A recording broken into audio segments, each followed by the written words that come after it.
My goodness, was I muted? Yes, you're muted now. I'm sorry, please forgive me. That's technology. I had to your voice is back now. Sorry, can you hear me now? I can hear you. Yes, we can hear you now. Oh, great. Please forgive me. That's technology for you. I never had issues from my hand, so I was just talking, and then I never knew I'd been muted. I'm sorry. Please, whenever you discover that in the course of the meeting, please just signify with the chat. As for me, I could not detect that in good time. So please forgive me about that. Let's continue. So I said it's a very good time for us to have this conversation. It's very important that we come together and then know what next to do about the future of not just educational psychology, but the future of education in Nigeria. As I like to always say, education in Nigeria is bedeviled with so many challenges, and then we may not be able to solve all of the challenge at the same time, but some of our efforts are central to providing solutions to some of the challenges that we face as a country, especially at the education level. So once again, I want to appreciate everyone for coming, and I want to welcome you once again. This time, I'd like to invite the founding president, as she would like to also welcome us and to give us one or two things before we continue. Thank you.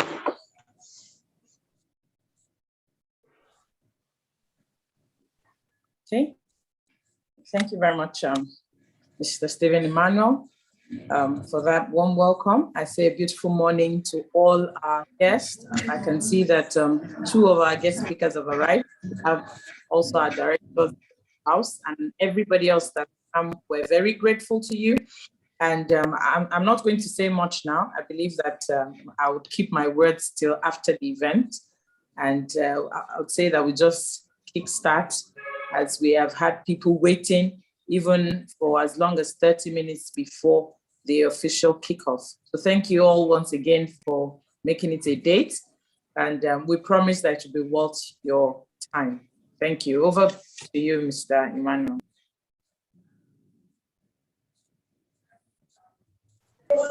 Thank you. Yes, that's just the voice of the founding president, and it's very important and very central, as she had welcomed every one of us. And just to remind us that we sincerely appreciate those of us who came to time and then had been in the waiting room, and some of us were admitted.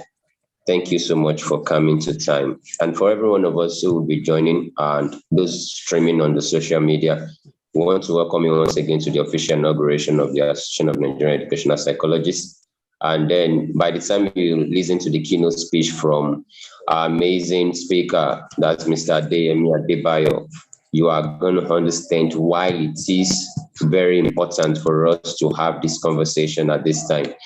I wish to let you understand that he will be speaking on rejuvenating education in Nigeria. And for me, I think he's in the best position to have this talk. He's in best position to give this presentation because he has had cognitive experience working with the Ministry of Education, and then he had seen so many things about the education system in Nigeria. When you have a first-time experience and first-hand contacts with the realities in the field, then you are able to provide direct solutions or offer direct solutions as recommendation. So at this time, I'd like to welcome Mr. Adeyemi Adebayo as he gives us the keynote speech. Thank you very much, sir. Over to you, sir.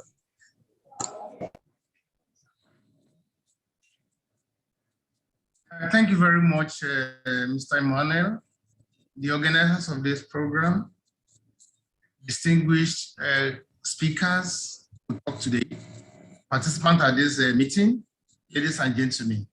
I want to thank the organizers of this program for taking their time to sit down and consider a lot of problems with Nigeria and wanting us to really talk about education. As a matter of fact, there is no country in the world that can aspire to any level if the education is not fixed. So most of the problems we see, the issue of Boko Haram, youth resistiveness, kidnapping and whatever, their education status. You will agree with me that the problem with education in Nigeria has not just begun, it's been on for quite a while. And there have been efforts from the government side and from international partners even to rescue Nigeria. You permit me to take you down the memory lane. Specifically in 2008, the federal government of Nigeria signed an MOU with the UK government to support education in Nigeria, and a program titled ESPIN, Education Sector Support Program in Nigeria, was inaugurated. Some amount of money was provided, about £300 million, and Nigeria was to provide counterpart funding. I am not happy to tell you that out of the 36 states in Nigeria, only 6 states used that opportunity, only 6 states. And that program lasted for almost 10 years. It started 2008 and ended in 2018, 10 years. And it's a holistic support for the country, to the extent that even government was advised or supported on how to plan for education, not incremental budget. I remember very well in Lagos, for the first time in 2010, during the time of Raji Fashola, we had what we call zero budget, that education is supposed to be budgeted for according to need, not incremental budgeting, 5% inflation rate or whatever. So having said that, teachers were supported, administrators were supported, the structures were advised to be reorganized, and all that continues. You will probably remember that around that same time, UNESCO released a research to show that we have over 10 million children out of school in Nigeria. That makes us #1 country in the whole world where our children are out of school the most. So we can't just continue with this kind of data. What do they mean to us? What can we do? What are we doing wrongly? And what have we not been able to do well? We are turning out professors, doctors, PhD holders every year, first class, but yet nothing seems to change in Nigeria. So there is a need, therefore, for us to rejuvenate. And the first thing we need to address is the issue of access and equity. How many of our schools are available for the children to attend? Let me give an instance. In Lagos, presently in primary school, we have about 1,017 public primary schools. 1,017. Yeah. But we have about 23,000 failed. We all know, for those of us that are trained to Lagos, Lagos is a peculiar environment where the land is very scarce, and the few space we have is quite exorbitant. For public schools to be built, all the old land is taken up, and the little one that has been, government has built these schools, they are there, government are maintaining them. And we even have one of the most vibrant public education in Nigeria, managed by the State Universal Basic Education Board. But the private schools, they are in large number. We have the good, the bad, and the ugly among them. Government is trying to support them so that they can meet the standard that the state has set. But the question is, at what cost? At what cost? A lot of parents will have loved to take their children to public schools. The public schools are far away, far apart from them. So there is the need, therefore, for government and the private sector to come together to address the issue of private schooling in Lagos. I know that private education thrives in another part of the country, but that of Lagos is so huge a market, so huge. So we need to address that issue of access and equity. Presently, what government does is to approve schools. But in 2014, the UK DFID, having conducted a research on the effectiveness of ESPIN program, we found out that more than 60% of children in school in Lagos are attending private schools. And so if ESPIN program has been 100% successful, it will have just taken care of only 40% of children at schooling in Lagos. So another program, international intervention, was established, and that was developing effective private education in Nigeria. I'm proud to lead the work stream that looked at school improvement services of that. And we came out with far-reaching solutions. To the extent that part of the solutions we profiled, that program profiled, was to move away from this issue of binary approval, not approved. We further moved to what we call graded assessment of private schools. You know, the hotel rating system. If you go to any part of the world, if you want to sleep in a 3-star hotel, you know what to expect. If you choose to stay in a 5-star hotel, you know what to meet there. So nobody crucifies you or nobody tells you to stay there or not to sleep there. You already know what to expect. So we recommended that such should be used even to rate schools as well. So I am aware that the Ministry of Education is working strongly on that. And when that instrument was developed, I am aware that Rwanda came to Lagos to copy that template, and they are using it presently. Kenya came, they've copied it, they are using it presently. But we are still working on it in Lagos. So there is a need for us to ensure that the children on the streets, they come back to school.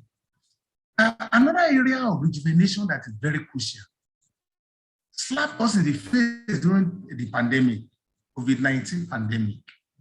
The old school in Lagos, particularly, and other parts of the country were shut down. Are you aware that even as we speak today, there are some parts of Nigeria where schools are yet to be reopened? Schools have been shut for over a year. There is a need for us to do something about that. And while we will be condemning the use of the pandemic, to me, I always look at the side of every situation. It has really shown our nakedness. It has shown our lack of preparedness for the future. It has shown our failure to have invested so much in education. Although our children use online virtual classrooms, but the question is, did we prepare our teacher for that? Are our children aware that such will happen? Did we notice that our parents were grappling with that? They couldn't even figure it out to help the children. So this is what we need to look at. And similarly, what makes a school is not the building. The school is the classroom. If we look at our classroom across the world, across the country, we really have an effective classroom. How do I mean by effective classroom?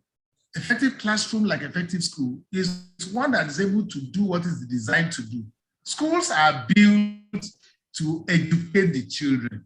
The question is, are our schools educating our children? Our children learning?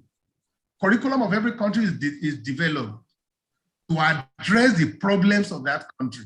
I am aware that some people are agitating that we should adopt American curriculum, British curriculum. I don't believe in it. People are agitating that. They don't know what they are talking about. Because the curriculum of Britain and the UK or US, they are designed to address the problems of that country. That's the meaning of curriculum.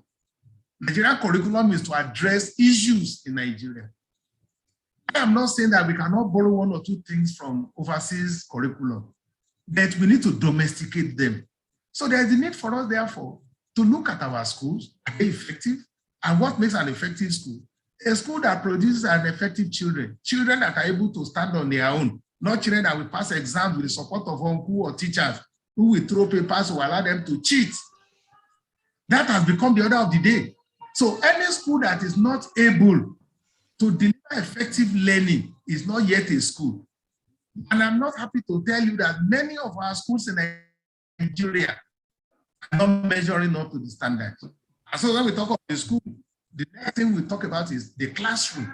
What makes up the classroom? The classroom is the world of the teachers, where the teacher disseminates learning, where I encourage them to learn. Rejuvenation needs to happen in our classroom. We need to transform the classroom. And the kind of teachers we have presently, don't forget that they are produced with the 19th century pedagogy. They are functioning in 20th century pedagogy, 20th century environment, but they are producing 21st century learners. So unless we turn around the knowledge of our teachers,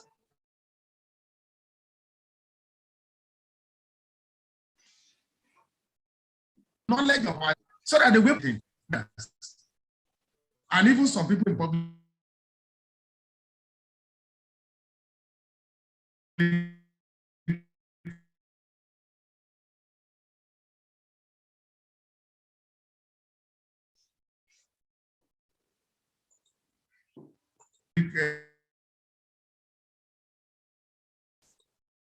space who believe that use of technology, but what we need to do is how can we help these children against pollution? How can we support them so that they are not violated? This is what the school should concentrate on, the community in general. And for teachers, our teachers need to be equipped. We need to equip our teachers. I am aware that some states are doing well in that area. We are retraining our teachers. We make use of them. We allow them to make use of gadgets. And I have good news for everybody listening to me. All public primary schools in Lagos, our teachers don't write lesson plan. Rather, they use tablets. We call it EcoExcel. What the teacher will teach is already the EcoExcel. The teacher only needs to open it. It makes the government to ensure that teachers come to school regularly. We monitor or we manage attendance of teachers and pupils online. The Honorable Commissioner, the press will be button on her table. She sees how many children attended school this morning. She can decide that. How many teachers are at work? She can know that. Student chairman can do that too. That is a plus for the state.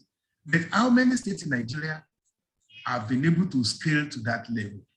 So people should understand why the need for technology, why? It's inevitable. It's a thing we cannot negotiate. That is the way forward now, that our children should learn the use of technology right from the school, and the school should actually prepare them even for that. And I actually want to talk about a modern trend in classroom. When we were in school, what we knew then was that in a classroom of 40 children, we have only one teacher and 40 learners. But in the 21st century class, you rather have 40 teachers and only one learner. The teacher is the only learner. All those children, they have one or two things to teach the teacher. And they learn in collaboration. They like to talk to one another. They learn to work in partnership. They don't work in isolation. So it is high time we understood the psychology of these little children, the world into which they are born into. They want to use gadgets. These are the kind of children that don't want to sit in a place. We need to reorientate our teachers to know the kind of children we have now. We are the ones that are giving birth to them, but many of us don't even know the kind of children we have given birth to. They don't want to sit in a place. They don't want to read notes. They don't want to write notes. And one psychologist has said that if children don't learn the way we teach, maybe we should teach the way they learn. So it is high time teachers understood the psychology of this generation and adopt the methodology that works. We talk about 21st century learning. Those 21st century skills, they are not subject on their own. They are the ingredient of every class. Every child should be taught entrepreneurship. In football playing, in Google selling, in vulcanizing, there is entrepreneurship. There is communication.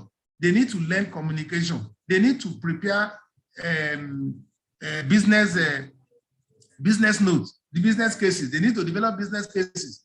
They need to articulate what they are selling. They need to sell on the world market. So these are the kind of thoughts that is springing up urgently.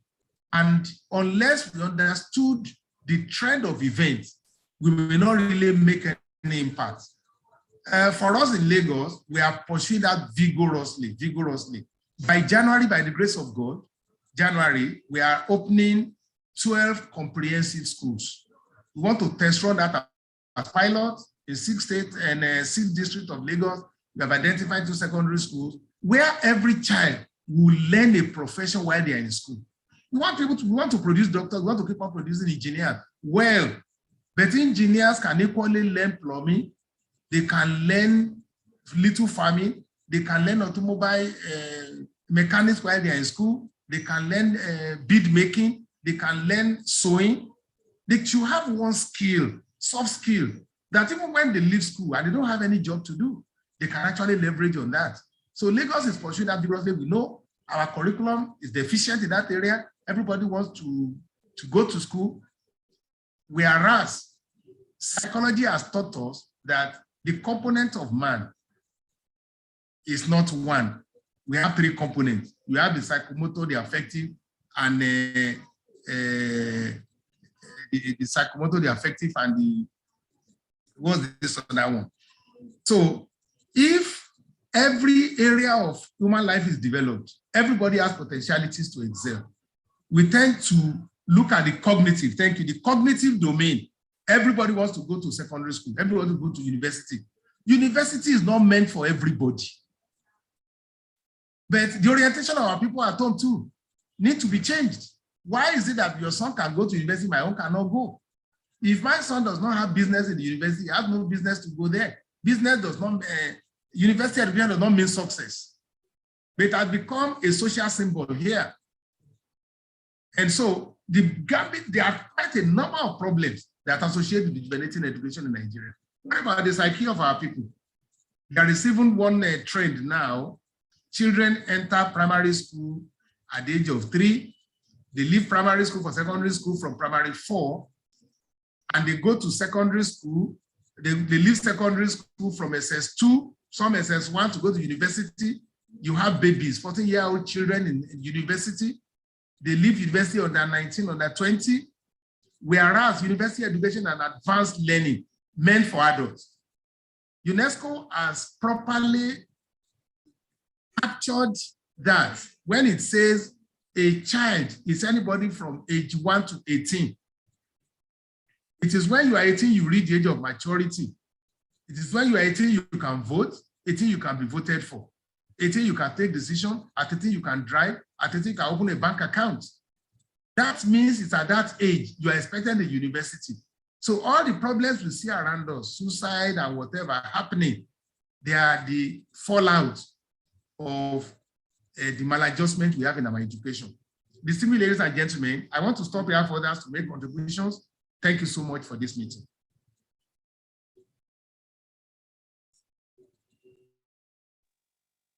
Awesome. Oh, God, that was brilliant. Thank you very much, sir. I don't know. That was very well packaged. It's a rich menu for us to start with this morning. Okay, thank you very much to everyone responding. We can please give a digital clap to our brilliant speaker. You know, at the beginning, I mentioned very importantly that there was something that we need to understand when it comes to these concepts, because when we talk about the speaker himself, is someone who is a part of the system. He has so much information about this, and then you can hear clearly he's speaking expressly about the important things that we need to understand about the current trends in education. Once again, I need to say a very big thank you to you, sir, for that expression and for helping us so much. You have opened our understanding to so many things that we never knew existed. And then you had also substantiated some of the things that we had known of. So before I leave on that, and please, if you have a question, you can drop your question in the chat box so that we can address it as fast as possible. And then the speaker is still very much available to give that.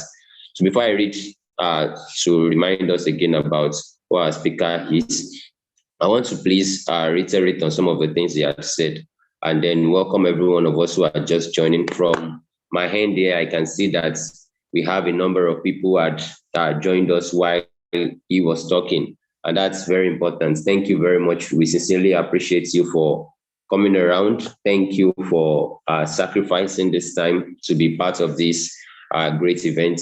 We understand that this is a working day, and then for you to have come at this time of the day is something that is so much sacrifice, and then we do not take it for granted. We sincerely appreciate that. Thank you for honoring our invitation. Thank you for being part of this great change that is happening. Thank you very much. And then to clarify to us once again, we need to welcome every one of us again, our media partners, the directors, the general public, and everyone who is joining us. We appreciate you. We do not take you for granted. Towards the end, again, we'll still have to talk about the amazing things that we have gathered so much to be doing at this time. Just to remind you, in case you were not a part before the speaker spoke, the first speaker who had just given that brilliant presentation is our keynote speaker, and that's Mr. Adeyemi Adebayo. He's the Director of Special Duties and Innovations at the Lagos State Ministry of Education, Alawusa Ikeja. He is an experienced lead with a demonstrated history of working in the education management industry, and I think we can see that very practically as he speaks. And he has a master's degree in managerial psychology and a Cambridge Education Group certificate in school improvement and support in international education. He has worked with governments and private sector to partner in order to improve the quality of service delivery in public and primary schools. And then we sincerely want to appreciate you, sir, for everything you have said. Thank you once again. I can just keep but saying thank you. You know, he gave us some substantive data by the time he was talking the other time. I could remember clearly that he mentioned that we have 1,017 primary school in Lagos. That's mind-blowing for a state like Lagos to have that number. And then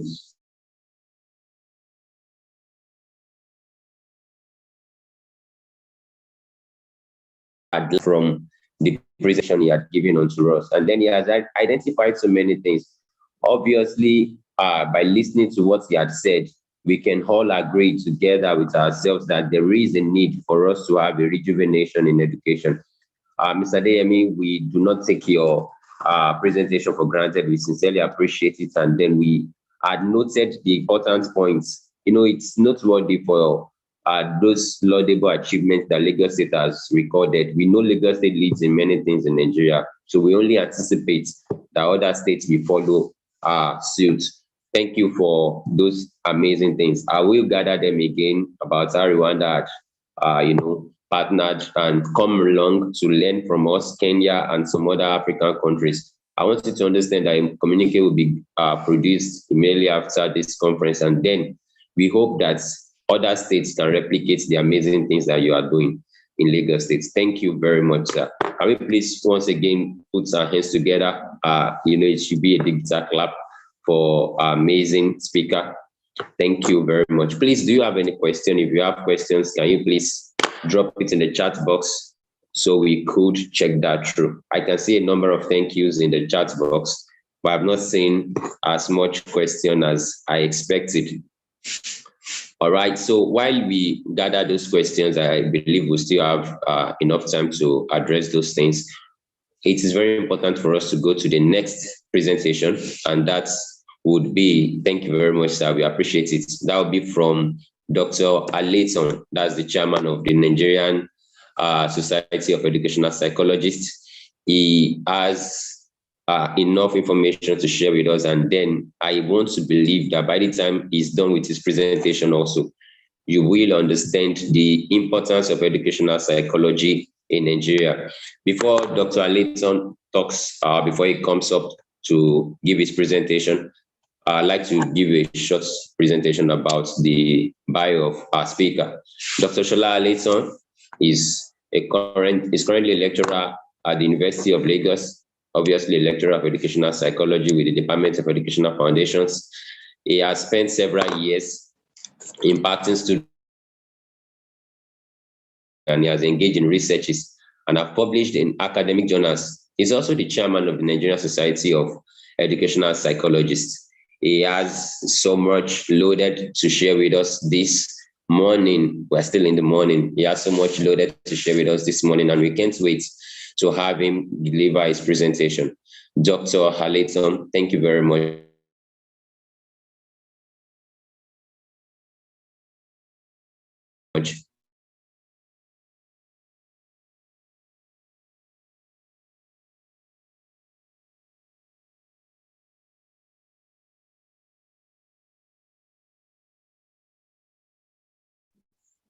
Dr. Shola, are you there, sir?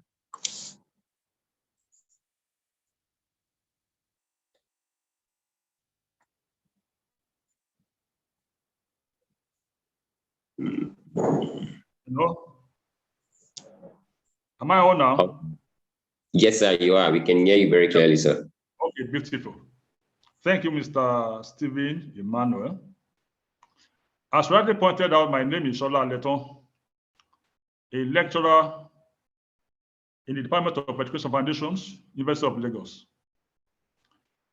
It is my pleasure to be with you this morning to talk about the importance of educational psychology in our schools.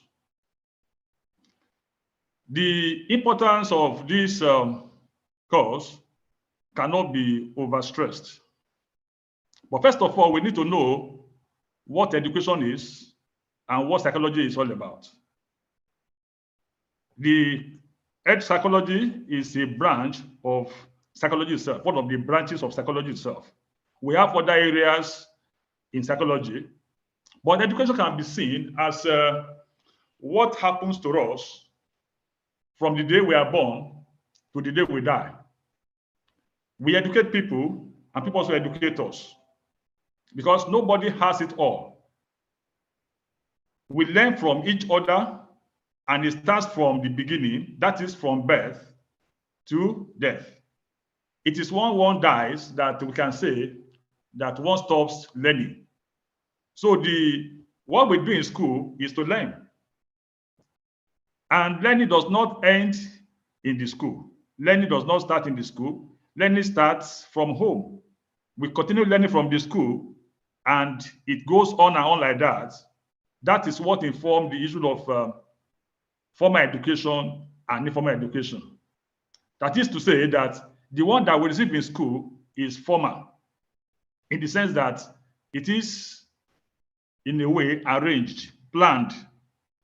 There is time for it, there is venue for it, there are teachers for it, and we have results at the end of the day. That is what makes a formal education. Informal ones are those ones that we receive outside the four walls of the classroom, which can be in the church, can be in the market, can be your matrimonial home, can be anywhere at all. We learn every day, and like I said, at the moment one ceases to learning is when one dies. Psychology can be referred to as the scientific study of cognitions, emotions, and behaviors. Talking about cognition, we're talking about mental ability of a pupil, the mental ability of a pupil. We study, we can see that in the school or in the classroom setting, not everyone in the class performs the same way. Each pupil performs based on his ability or his capability. And we have different positions. Imagine from the same classroom where different teachers have taught. We have someone that will come first, another person will come second, another person will come third, and the last will emerge. What is responsible for this? Why are the people being taught the same way, the same time, having different positions? It's about the cognition, about the ability of each pupil. It is to show us that we have our differences in abilities. That is what is responsible for the performance that we see in our children. And I can always tell people that these performances that we see in our children are not from the blues. We are instrumental to the performance of our children. That is, the parents, the mother and the father are instrumental to the performance of their children. How did the mother perform in school? How did the father perform in school? And you now want your child to perform miracles when he's in school. It doesn't work that way. The parents are responsible for the outcome of the performance of the pupils of their children or their wards in the school. Because the IQ of the mother and the father will rub on the IQ of the child. So hence the performance are varied, and we should also know that we will not expect the children to perform the same way because they are not wired and configured with the same level of intelligence. So it is not the fault of any child that has come first or come last or whatever the case may be. It is the product that we blow out or that we put out there that we are seeing reflecting our children. Then I talk about the emotions. That has to do with emotions, the feelings of individuals. Nobody is ever happy and nobody is ever sad. We modulate, we have it different times based on whatever comes to our way. Some have shallow emotions. Some also have deep emotions. So it is not the same way. Some are emotionless in a way because the way they act, the way they react to a situation will make us to know whether this one has emotion or not. And we have to know about the emotional, the emotions of our pupils in the school. How do they learn? We have to know the emotions. Somebody is sad, who is not happy, but has not had his breakfast. How will he learn? He will not learn meaningfully because he's passing through a lot of things which are reflecting in his emotions. So we talk about behavior too in psychology. Behavior is about the way we act and we react. We don't act the same way. We don't react the same way. So we see different actions and reactions in the classroom. It is because we are different in the way we do our things. So looking at psychology, we refer to it as the scientific study of cognitions, emotions, and also what we call behavior. So the importance of psychology, psychologists in a school cannot be overstressed, like I said. Unfortunately, we don't really give attention or the importance to this course in our schools. We don't have them in our primary schools. We don't have them in our secondary schools. All we have some of the time are counselors who are also teaching and also counseling in the schools. But we don't have education psychologists in our schools. And that is what has affected so many things that we see. Because some of the problems that we are seeing or witnessing in the schools will have been nipped if we have people that are qualified, that are psychologists in our schools. You go to the developed countries, like we talk about the Canada, we talk about the US, we talk about the UK, they have education psychologists in their schools, in their primary schools, in their secondary schools, because the psychologists have basic goals. We have what we do. We have what we are known for in schools. Let me take through briefly some of the basic goals of psychology, the importance that we can say. But let me say this, that psychologists are saddled with the responsibility of knowing how children learn. How do children learn in school? What makes them to learn? What motivates students to learn? So we see this as some of the things that we don't really look at in schools. How do they learn? And then what motivates children to learn in school? Then the basic goals of psychology has to do with, number one, observation. Observation in the sense that we, as a psychologist, we have the responsibility of watching over, of knowing, of observing the children in our classrooms. We have to know each of them. Why is each behaving the way it's behaving? Because all of them in that class, they don't behave the same way. Nobody behaves exactly the same way with the other person, even in our families. When you have 3 children, they behave differently because they are not just from the same source. They are from the same source though, but they take more, or maybe some of our attributes, the mother, the father, join together, and they now become what we are seeing before us. Because like I said, they are not from the blues. When you look inward, you look at your child, the boy, the girl, you will see that if you look back, you will see yourself in either the boy or the girl. So we have to observe these people that we are seeing around us. So psychologists observe, watch over time to come up with who is this person. So having observed, we now describe. Having observed, we therefore describe.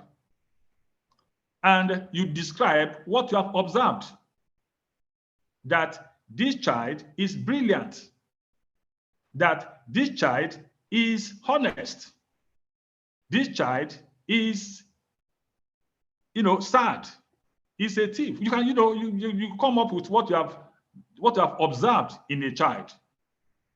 That is, this child is brilliant. That is what I have observed over time.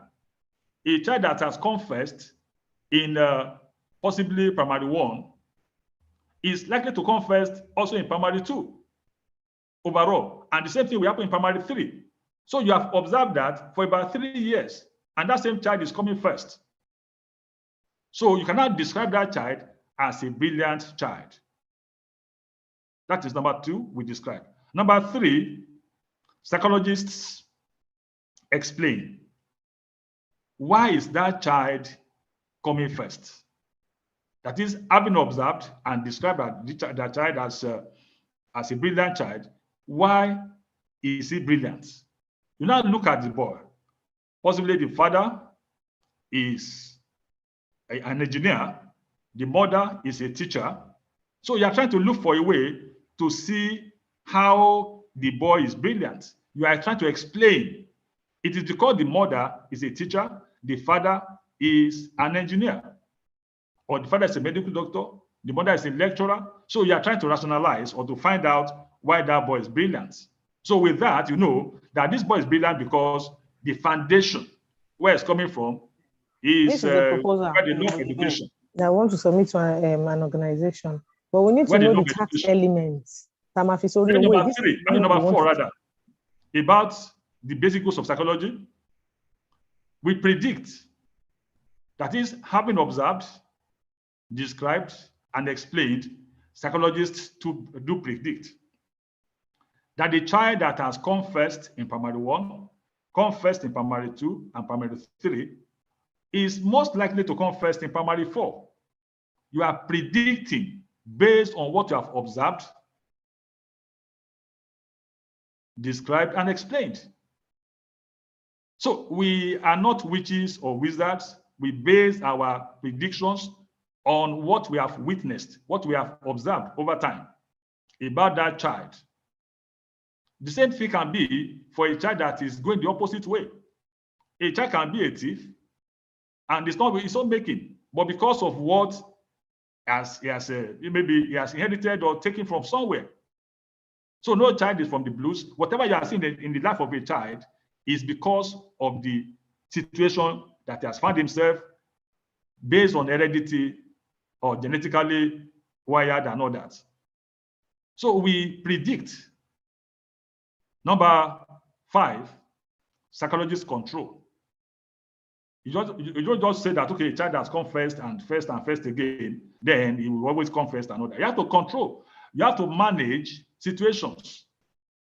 You have to watch over that child to see that he will not derail. So we control. And the last one that psychologists do is that we improve. Psychologists do not only observe, describe, explain, predict, control. We also want to improve. We want to improve lives. We want to make things different. We want to make sure that a child will not remain at the bottom. No child is useless, but we need to know where that child can be useful. So a child, not every life, let me say this, not every life can be improved upon, but our effort is to improve on all the lives. But you have to know the truth that not every life can be improved upon. But psychology makes effort to see that they improve lives. The guest speaker said a lot of things about our situations in Nigeria today. May I say that we are not lacking policies, but we don't implement our policies. We don't go with time. We don't do the right things, but we have all these things written somewhere. Some years back, when we had Babatunde Fáfúnwá as our Minister of Education, we started this 6334 system of education. 6334 system of education. They procure so many things so many equipment that time into schools. But eventually, what became of these equipments? They rotted away in the schools there. Some of them are stolen. And we are where we are today, again, talking about technical schools. So it is not everyone that can go to school like that, right? The first speaker rightly said. We need to know where this child can be useful, can be good. When talking about the intelligence quotient, that we talk about maybe a child is brilliant and all that, a child may be brilliant. That is about academic prowess. That's academic ability. That's academic intelligence. Then we also have what we call social intelligence. We have what we call emotional intelligence, and the last one is adversity intelligence. But if a child is good in school, let that child pursue academics. As we have brilliant children that are evolving in schools, if you look at those people that you also engage as your furniture makers, as your plumbers, as your tailors, and so on and so forth, we have the best of them also. We have some that we can bring to our homes and will not repeat it next time. And we have those that we have tried that we always look for whenever we need their services. It's because they are brilliant in what they are doing as well. So we make it as if one doesn't go to school, one cannot be useful in life. It is an erroneous mistake, and all the parents have bought into that. Hence, you see the opoloi, you see the number of people that are in the universities, and they come out and people will say they don't have jobs. No government can employ all the graduates in Nigeria. It is not done anywhere in the world. Everybody will find his level based on looking inward. What can I do? What can I do? I mean, in what area am I can I say that I have the skill? So there are many things that we have left behind us, and that is haunting us today. And unless we go back to the drawing board and see how we can move forward from where we are now, we continue to revolve. The Lagos State has the technical schools already. There is one in my neighborhood at Ikorodu, where they learn where they learn carpentry, where they learn plumbing, a lot of things that have been done in that school. It's a technical school. And I'm sure that those who have attended that school will not come back and say they are looking for a government job, because they have already chosen an area, a career. So it is not the policies, but the implementations that is haunting us. It is the duty of psychologists to detect or to know about all these pupils, about all these children, and be able to put them on the right positions or the right footings where they should go. But parents are causing more harm than good, because they believe that their children must go to school. Hence, they go ahead to purchase questions for their children, to help them in the examinations, to do a lot of things that they can do to make sure that they pass. They register and they register them in some places that they can be helped. But when you are helped, maybe to pass WAEC, you are helped to pass NECO. When you now get to the universities, who will now be helping you? Because you have to be taught by different lecturers. And nobody cannot know everybody that, okay, because I know A and B and C, then I should know all of them. And then I'll get my marks. It doesn't work that way. Even if you get all those things all true, when you get to where you have to work, you will not be able to perform, because you are not wired or configured with what you have chosen or maybe to do in a way. Every child has his own ability. And this is what we should be able to detect and be able to point out, so that parents should know where their capability, where the capability of the children or their children are, and be able to know that, okay, maybe they have to pursue business, they have to pursue education, they have to pursue one thing or the other. And that is what can help us in this country of today to evolve. the way we are going, we are not heading anywhere. Good. So from what I've said, we can see that we have a lot of things to offer as psychologists, and we are not being allowed to offer all these things. But maybe with all this group coming up in this area, with time, we can have a breakthrough in one or two areas. And I believe that the sky is the limit for this organization. Thank you very much. God bless you. Thank you very much, Dr. Shola Aliton. Thank you so much. Can we please give him a digital clap in appreciation for that brilliant academic presentation? I call it academic presentation because he is an erudite scholar, and then if you listen very carefully, you understand, as in the lines of what he had said, that it clearly shows that. Thank you very much, sir.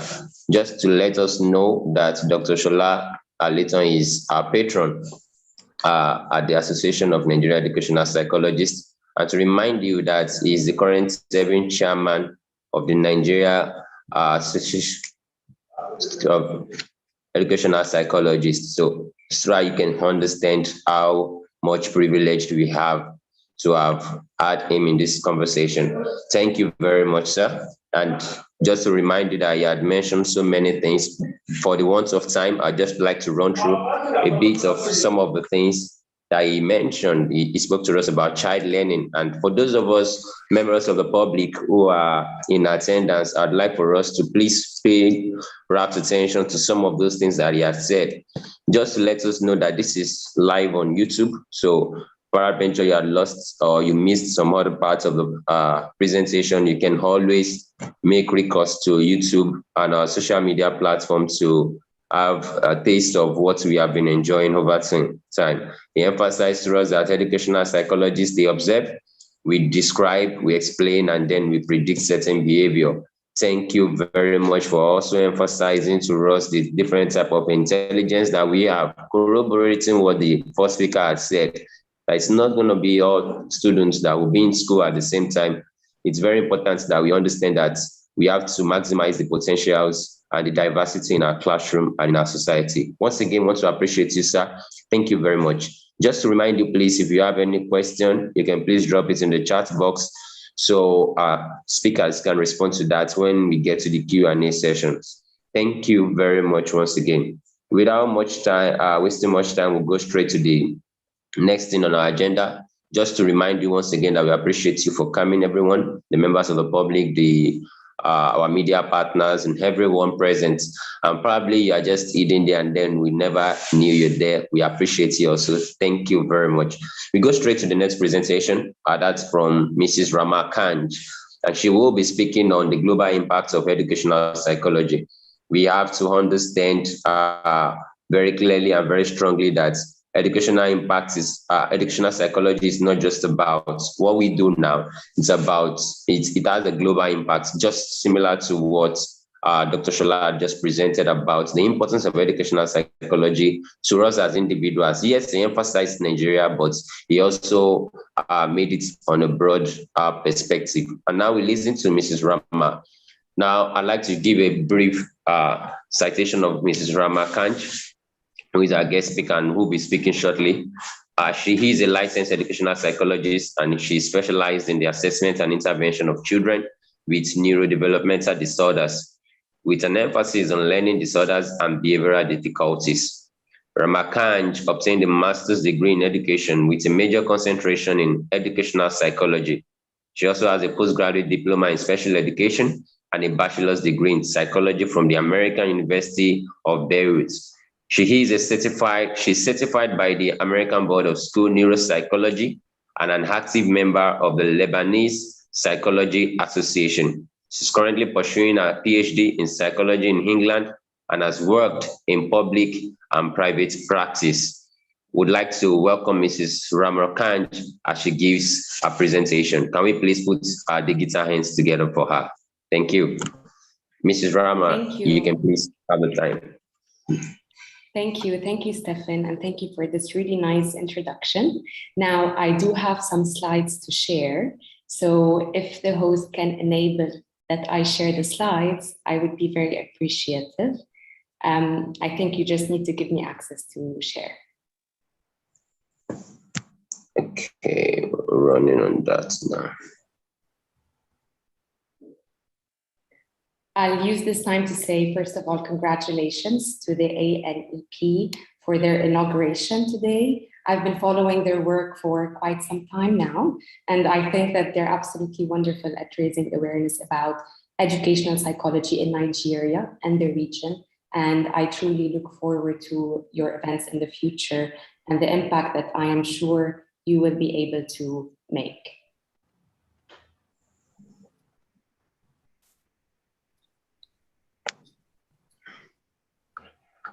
Just to let you know, Mrs. Rama, you can share your presentation now. I think not yet.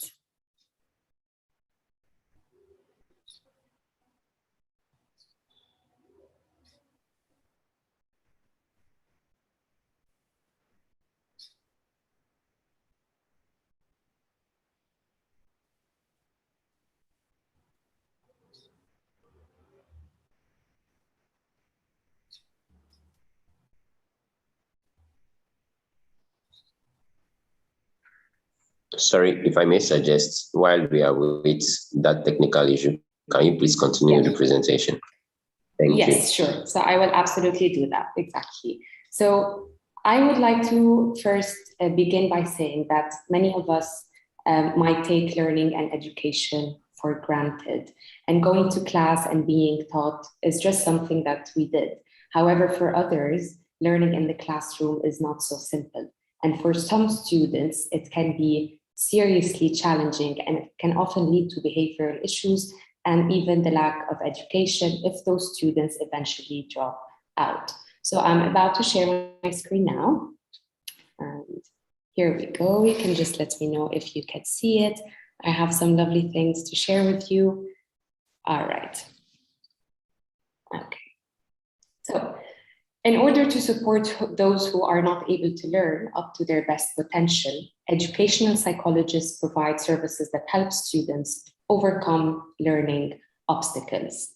So first, I would like to revisit a little bit the scope of educational psychology and what it is that we do. So educational psychologists study how people learn and retain knowledge. And now I'm echoing my colleagues who also just presented and who talked about what educational psychology do. We tailor the learning conditions to meet students' needs and to promote success to all students. Educational psychology also involves detailed examination of the individual's development and educational progress, and we try to entangle the learning process across the lifespan, while not only integrating theories from education and psychology, but we also borrow theories from other fields like social development, emotional development, cognitive development, and so on.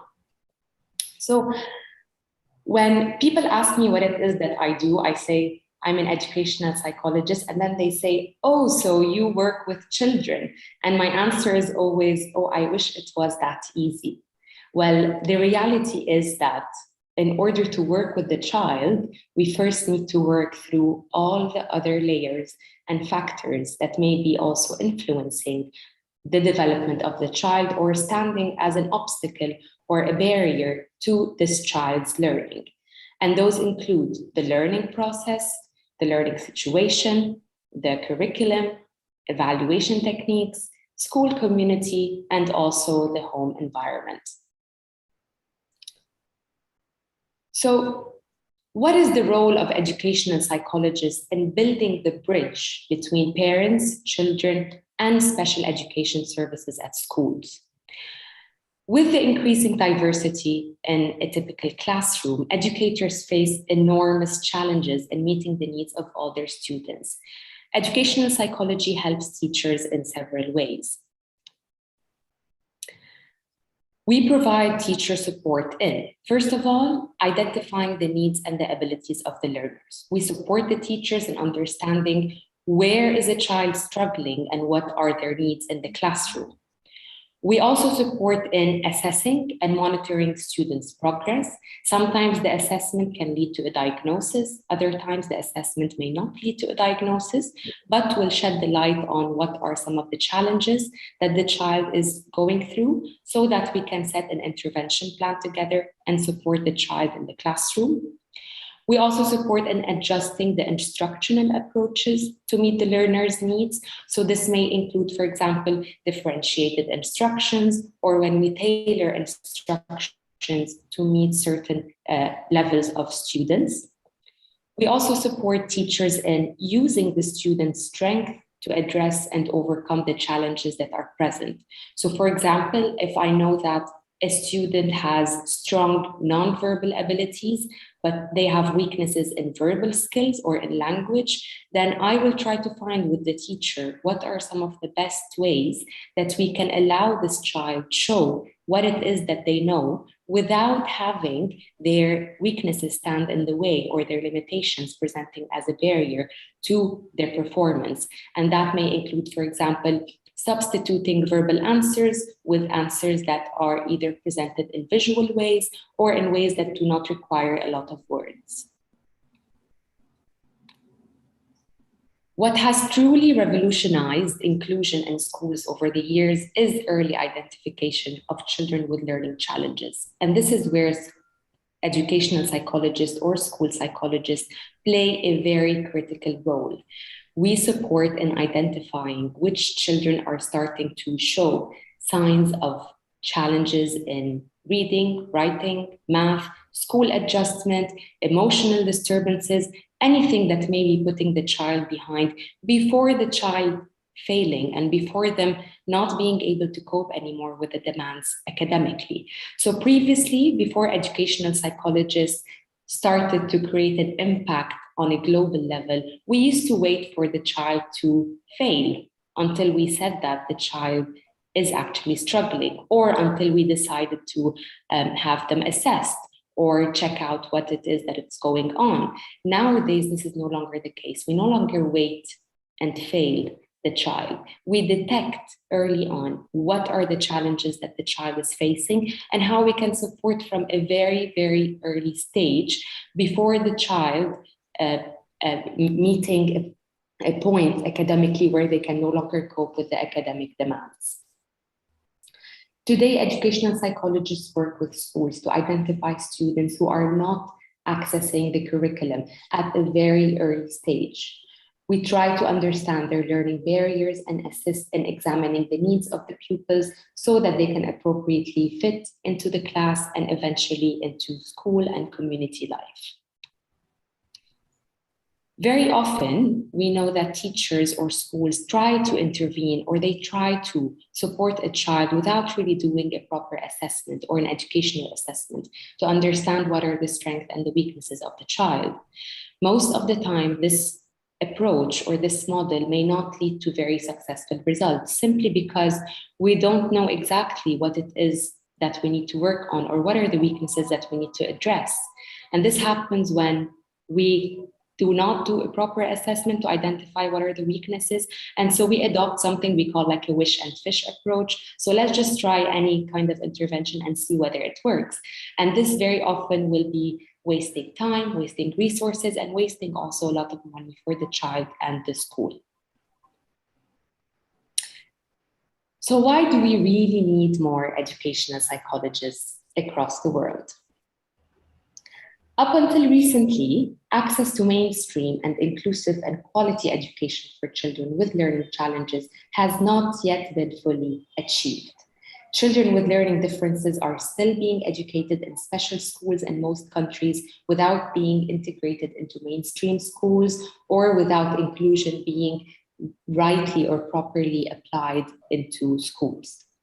There continues to be a large demand for research and practice in the field of educational psychology in order to provide a fair learning environment where students can access the curriculum despite their differences. And to put things into numbers and into context, I would like to share with you a recently published study that I published with some of my authors from Beirut, where we looked into over 400 articles that were reviewed to investigate what is the contribution of authors from lower and middle income countries in the top 30 journals in the field of mental health.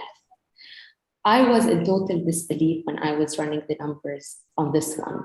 So we found that out of 4,200 articles that were examined, 92.5% of them were written exclusively by authors from high-income countries, and only 2.2% featured authors from one lower middle income country or LMIC, while only 3 articles out of the 4,000 plus articles that were published were written and authored exclusively from authors who are from LMICs.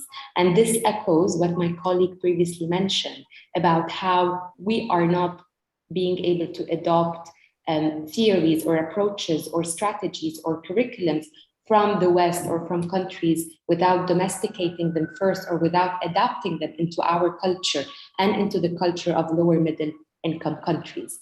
So obviously here we can clearly see how research conducted in lower middle income countries continues to be underrepresented, and particularly in the area of school mental health. And now I will show you actually the top 30 journals in mental health.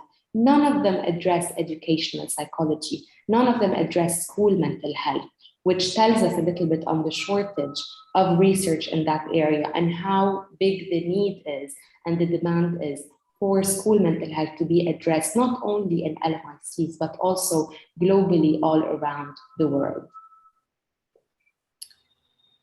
And then comes COVID. So challenges in access to education during the pandemic were many.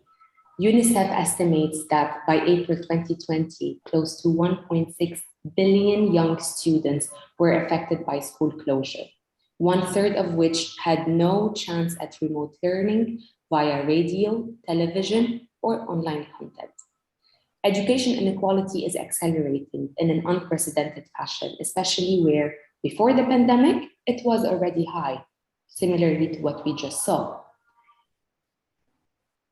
One member from Rotary mentioned that we have worked so many years to get kids in school and to get them enrolled and to get them to stay in school, and this is going to put those efforts back years. So during the years of COVID, a lot of the effort that was already implemented and put into place started to regress, or its effects started to no longer be obvious and clear to us. It put those efforts so many years back because of how many students and the number of students who were not able to have access to the right education and quality education due to shortages of technology or access through radio, television, or online content. And 1.6 billion young students is a very big number that is clearly going to have a global impact in the coming years. Emerging challenges in the education sector and put a much larger responsibility on educational psychologists worldwide. So what really happened during COVID and what happened during online learning, and why does this place more responsibility on educational psychologists worldwide? First of all, teachers and students were not prepared to take on new modes of learning. Obviously, decent internet connection in many countries of the world and access to digital devices were also unavailable previously or as a prerequisite. There was very low variation in digital literacy, so a lot of teachers experienced Zoom fatigue, a lot of professors experienced Zoom fatigue, and a bombardment with screen time. There was a very poor response to mental health problems in schools during the pandemic, especially in countries where educational psychologists are not present in schools, and teachers have to make outside referrals to psychologists or to mental health professionals for students to get access to such services. Students with learning disabilities or learning differences could not benefit from remote learning because of the lack of accommodations to their special needs. So clearly, one size does not fit all, and remote learning does not fit or does not take into account the learning differences of students who have difficulties or who do not learn in the mainstream education. Students eventually experienced a drop in motivation during online learning, and a few years into COVID-19, students started to feel a little bit low on motivation, low on enthusiasm, no longer excited to attend online learning because of the redundancy, because of the bombardment with screen time, and the low variation in activities that were presented. What happened during COVID-19 is that vulnerabilities and social gaps were brutally exposed. This is another study that was also published in 2020 by me and other colleagues from the Arab region, where we looked into the impact of COVID-19 pandemic and emergency distant teaching on psychological status of university teachers during a cross-sectional study in Jordan. And we can see here one of the results that emerged is that a lot of the teachers started to experience psychological distress during COVID-19 and during remote learning, to the point where many of them had to be self-medicated or develop self-coping strategies that were maybe that they would have not resorted to under other conditions. However, it's also important to acknowledge that we can look at the crisis from a different perspective and from a different angle, because this crisis presents a once-in-a-generation opportunity for countries to leapfrog into more innovative, equitable, and sustainable modes of learning. How we choose to act today, how we choose to respond, to recover, and to reimagine will determine how the educational landscape for many years is going to unfold. Our goal now, and after the crisis of COVID-19 and the regression that we experienced with lots of children being out of school or having studied remotely, or those who have accumulated gaps throughout the last couple of years during COVID-19, now we see that the goal is to strengthen the resilience of educational systems for equitable and sustainable development, and to suggest what are some solutions where we can transform education so that we can better cope with future crises. Because the reality is that possibly in the future, this might happen again, or another crisis might happen where we will also have to move and transition into remote learning. So today we have the unique opportunity during the pandemic to reimagine and rethink the educational system for the future. Education's age-old 3 R's, reading, writing, and arithmetic, are being joined by a fourth, which is rethinking. And now we're going to look at what are the things that this crisis or this pandemic is encouraging us or promoting us to rethink. First of all, rethink technology. So technology needs to be integrated into the curriculum and not just provided through mass distribution of laptops. In many countries of the world, the solution was to provide laptops in mass quantities to schools without really telling or informing the schools how to integrate technology into their curriculum and into their learning. Governments and development partners need to work together to remove technological barriers by investing in digital infrastructure and lowering connectivity costs. We also need to rethink teachers and lean into developing teachers in a new way. So we have to hold teachers' hands and provide a safe space to fail, because they have never experienced learning, teaching their subjects in today's environment. And instead of focusing on building a tool that can teach as well as teachers, so no, we don't want online teaching classes. We don't want robot teachers. This is not the point. The point is to develop super teachers and to support teachers in integrating technology into their teaching, because teachers are indispensable to learning.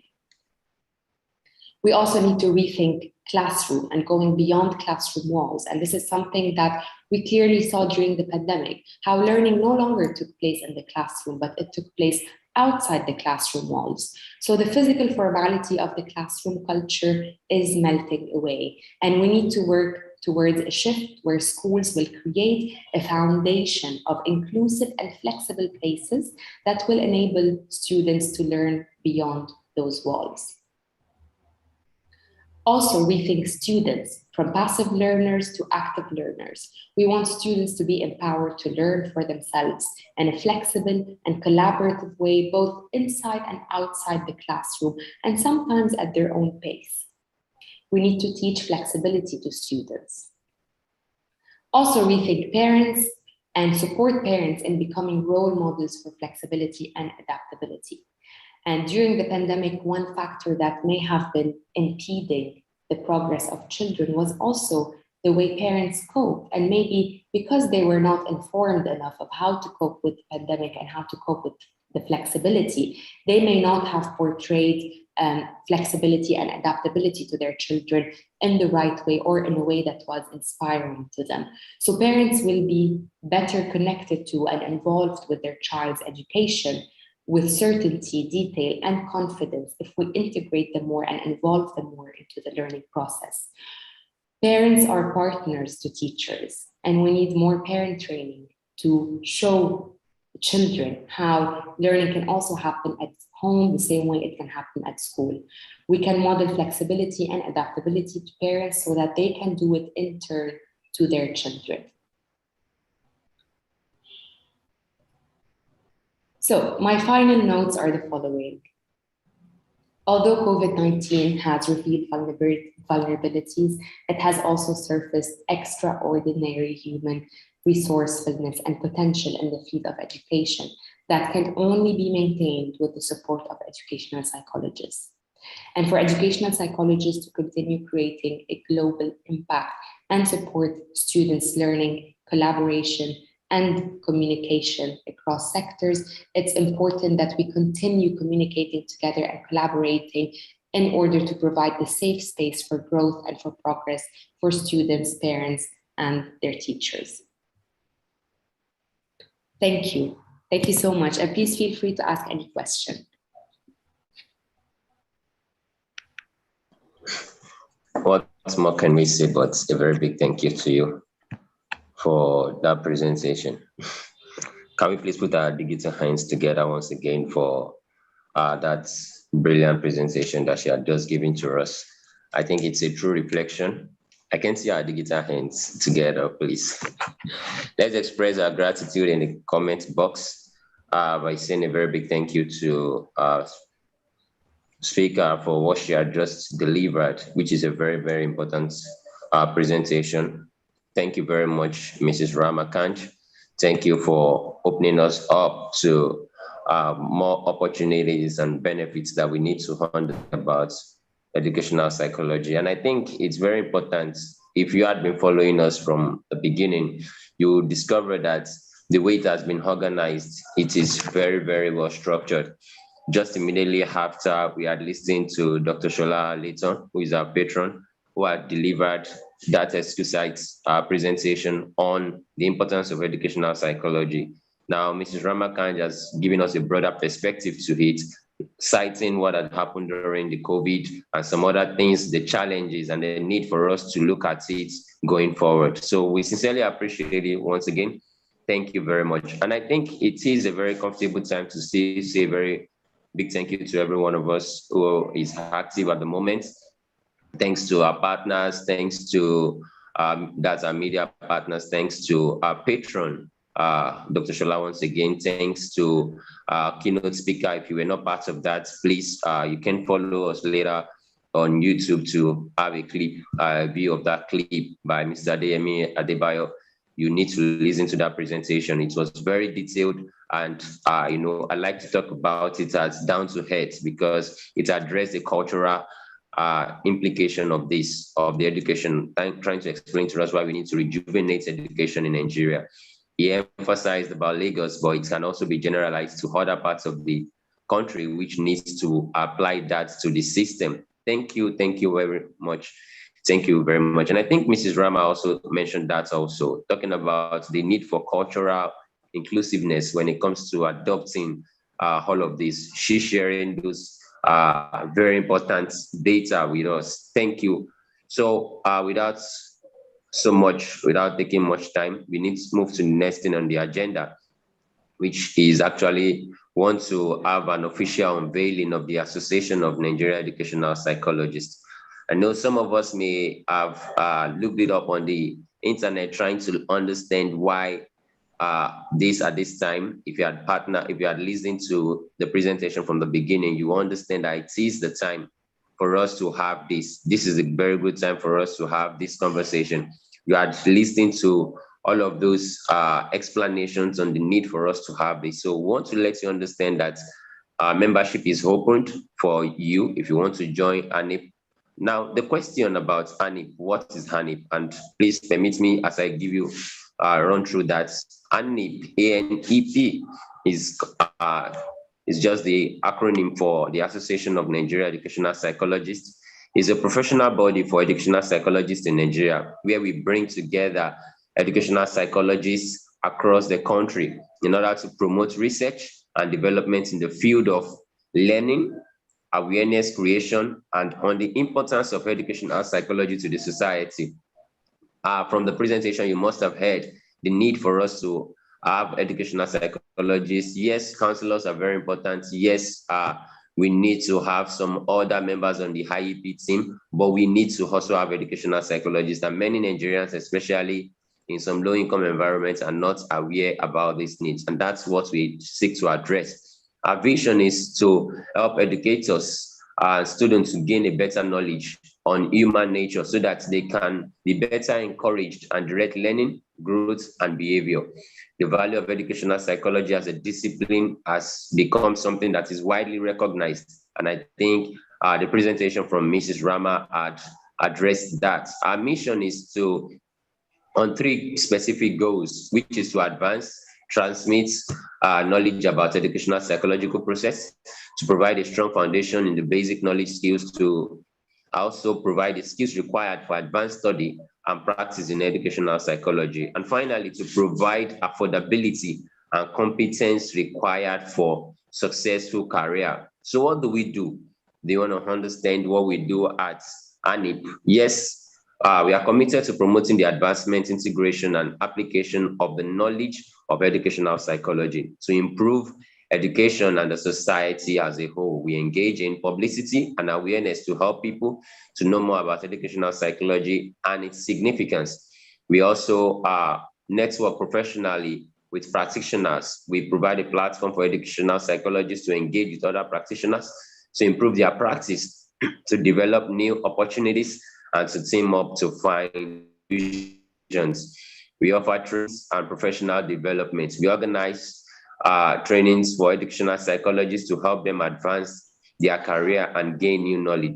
And just to let you understand that this has been modified and to let us understand that of a truth, we have expanded this to the training of teachers because we have observed over time that as much as we train educational psychologists, we may not have educational psychologists in all schools, and that is not a challenge that we can control, but we can train teachers on basic things that they need to understand about their learners, the learners in the classroom. Our objective is to promote awareness on the significance of educational psychology in the society, one of which we will be doing going forward. Just this official inauguration had provided that, and we are grateful to every one of us. Every one of you who had partnered and who had come to be part of this awesome event. We also try to develop systems and processes that will improve the education sector. We provide educational psychologists with opportunity to improve their knowledge and with their practice. We help children to learn better. Every child can learn better. So our goal, one of our objectives, is to help children learn better and address any learning challenge, and then to provide timely solution for learning problem that children may have. Learning problem varying from physical disabilities, mental, intellectual disability, or any other challenge that may be novel to the teachers that they need to understand. So that is what we do. And now I think I got a private message about how you can join ANIP. Before I run you through about why you should join ANIP, let me let you understand the benefits of joining ANIP. We have 7 important benefits. Obviously, the benefits of joining the Association of Nigerian Educational Psychologists expand beyond this. However, we like to paint these 7 to you so you can understand. All right, those of you sending a private message to me, that's what I want to talk about now. So please, let's just run through this together. If you're on the social media and then you have any question, if you are viewing us live on Facebook, on Instagram, on YouTube, and you have any question, please forward your message directly to the email, to the official email. You can drop it in the bio, in the direct message on Instagram, and then it can always be forwarded and your questions will be attended to before we round off this conversation. So first benefit is you have an access to an online community of professionals and like mind. You have an online community, just like you had seen. We have people, partners, and participants from different parts of the world. And then same for the Nigerian populace, also from different states. The second is we have a contact of detailed members that we added to a directory of practitioners for easy identifications. Members are entitled to professional referrals and recommendations, which is something that it's applaudable. Members will have certificates. So obviously you have a certificate to substantiate your membership. And then there will be induction ceremonies for everyone who will be inducted. And I want you to understand that very soon we will be having our induction ceremony. So please, if you're thinking about being a part of this awesome association, please indicate your interest. Yes, I can get that about the email address. I'll drop it in the chat box as soon as I finish this presentation. The next is you have access to workshop, conferences, and master classes, which is very, very important. For every of the participants, I want to let you understand that I can drop a document of this in your box so you could have access to it about the benefits. Probably I was too fast or you could not hear while I was doing that. And then finally, you can publish your articles in our journal. So we will be having our official journal very soon, which is going to be peer reviewed. And then you have access to make that contribution. And I do hope that before a short while, we'll be able to close that gap that Mrs. Rama's research had identified about, researches on mental health, we not having enough on educational psychology. So on that note, I want to sincerely appreciate you once again, every one of us, for coming together and then for being a part of this awesome event. Before I introduce our patroness, I'd like to explain to you, run you through the guidelines for membership, as some of us had indicated our interest. So if you want to become a member of HANIP, there are 5 levels or categories. The first is the student membership. We have requirements which you have to meet in order to be a part as a student. You must be an undergraduate studying educational psychology or psychology or guidance and counseling. Special needs, in different schools, we have the different names by which they call some of those things. But what we're emphasizing is the field must be related to the core goals of the Association of Nigerian Educational Psychologists. I hope you understand that. The second is graduate membership. Probably you had graduated from a college or from the university, and then you want to be a part of this. You must be undergoing an MEd or an MSc program in psychology, educational psychology, guidance and counseling, special needs education, and any other related field. So you should have been enrolled in a graduate program before you can be you can apply for membership at the graduate level. And then if you want to be an affiliate membership member, you must have at least 12 months full-time or 18 months full-time of practice experience in any of this field.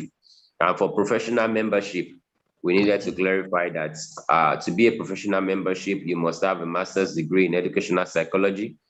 You must either own your practice, that is your own private practice, or you must have had 12 or 18 months working probably in full-time or part-time with an organization specifically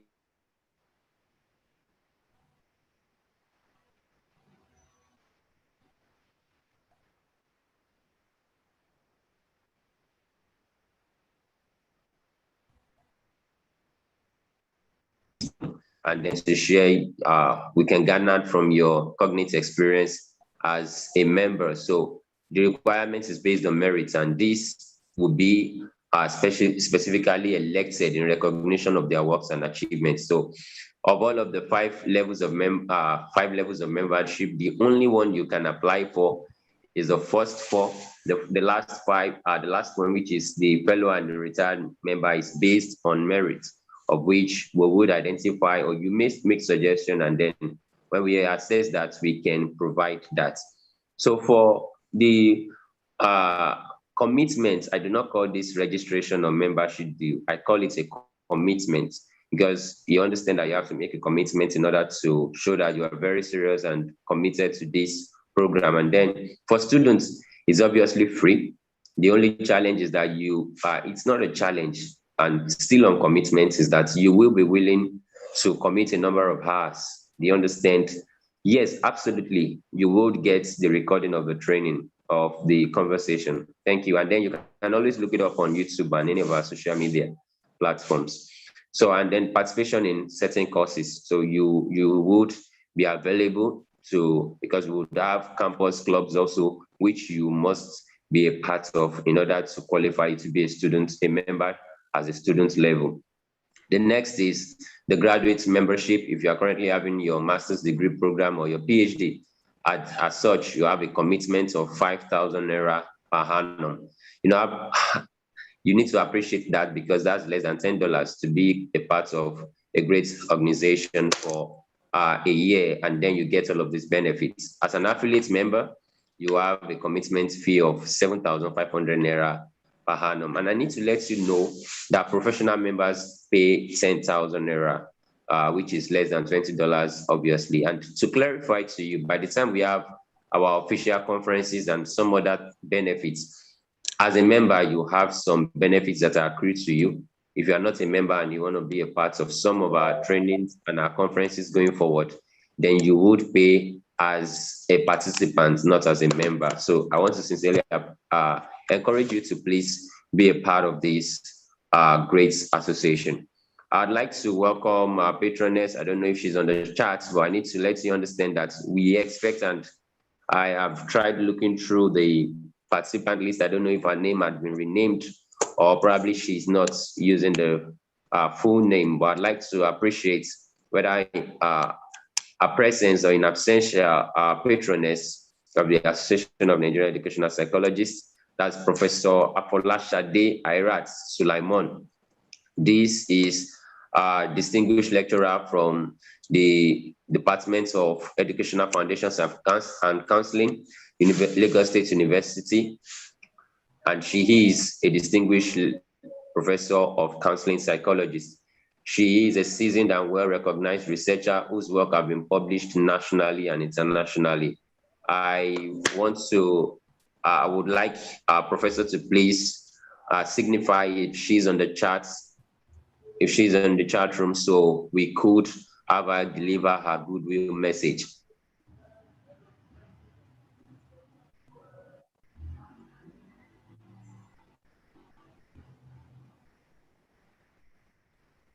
Okay, so while we await that, if you have any question for any of the speakers, the presentation that you had listened to, you can please also drop it to me personally, or you drop it in the general chat box.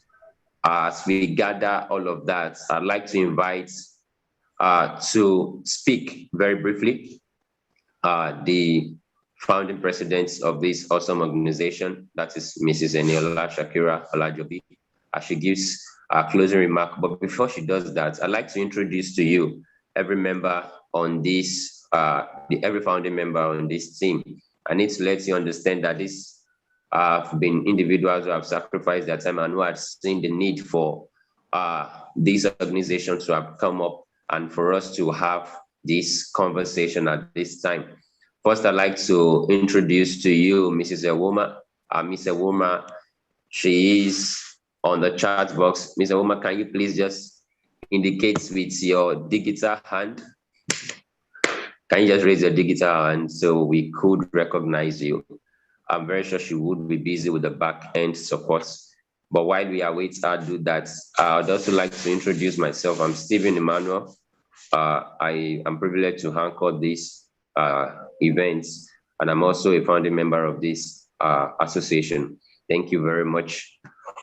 I'd like to also introduce to you the secretary of the organization, and that is Mrs. Nkem Adeniro Adedokun, who is an educational psychologist by excellence. She is also an associate educational psychologist with Brainy Educare. I don't know if you know Brainy Educare, but I'd like to use this opportunity to introduce you to Brainy Educare. If you are in Lagos, please, if you had not sought for their professional inputs, please, you should. This is an organization that had recorded amazing impacts in Lagos and other neighboring states. So please be a part.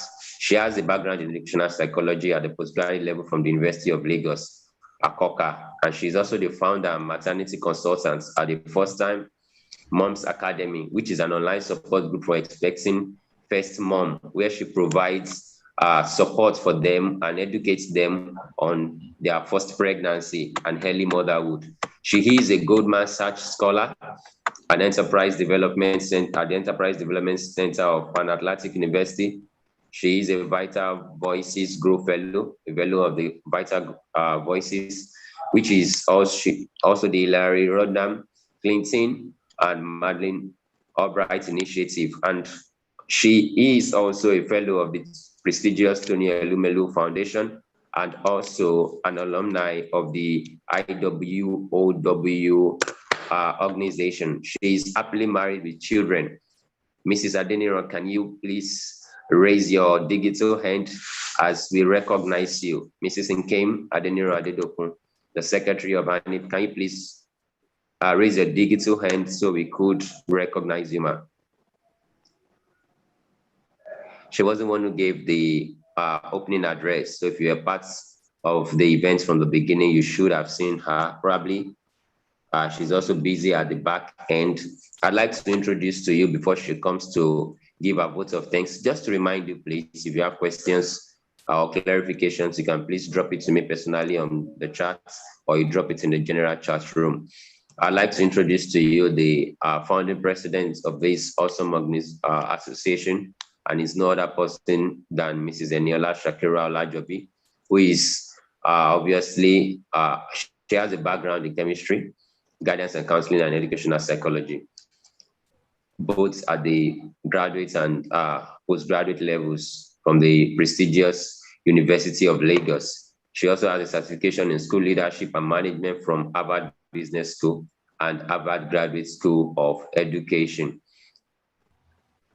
Oh, thank you very much. We appreciate you, Mrs. Veronica. We appreciate you. Okay, I'll please look at that question, Dr. Busari. I promise to read your question. Finally, Mrs. Olajobi has been working with major stakeholders in education, teachers, education policymakers, parents, and students to unleash their enormous potentials and direct them towards nation building. She has recently published a series of emotional wellness kits for children and kids, the first of its kind, which I think deserves a lot of applaud. She is popularly known to advocate as an advocate for redefinition of learning, which stipulates that we need to redefine the way in which we are approaching learning in Nigeria and in other parts of the world. Thank you very much. Shortly after I read the questions, she will be giving the votes of thanks. I have a question here from from Dr. Busari. Our question is, what's the government doing as regards the maximum age requested by organization? I feel this is why parents are in a hurry to make their children graduate at an early age. That's a very big one. That's very correct. Good question, which I think is very important that we address.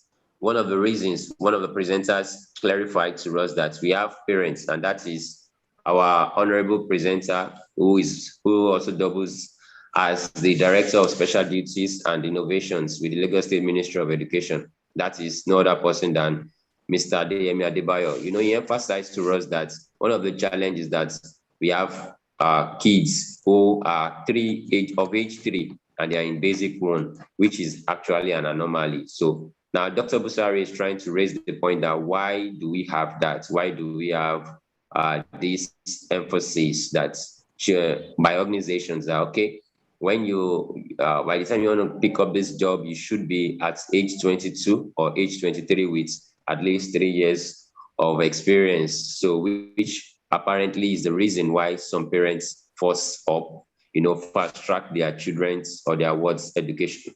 Mr. Adebayo, can you please provide an answer to that, sir? Would appreciate it also if we could have other comments and then contribution very briefly from others. Thank you, sir. Yeah, thank you so much, Mr. Moderator. You agree with me that there is a clear difference between growth and development. When a woman is pregnant, the growth and development of the child starts right from the womb. So that when a child is born, every child is born still dead until some forces or what kind of force is applied on the baby, and then the baby shouts, then the lungs begin to function. So from that moment, the child begins to grow. But at that time, there are 1,001 things the child could not do. The child has to mature. There is need for development to happen. But as the child is growing, the frontal part of the brain, which is the cognitive part, develops faster than any other part of the brain. For instance, the affective domain, which is a part of the brain, develops last. In fact, psychologists told us that that part of the brain is not fully developed until the child is 18. And so the question is, why do we need to rush children to do things that they are not naturally prepared for? I am aware that many of us, we have some psychologists in-house in this discussion. Classroom activities are planned according to the age of the children.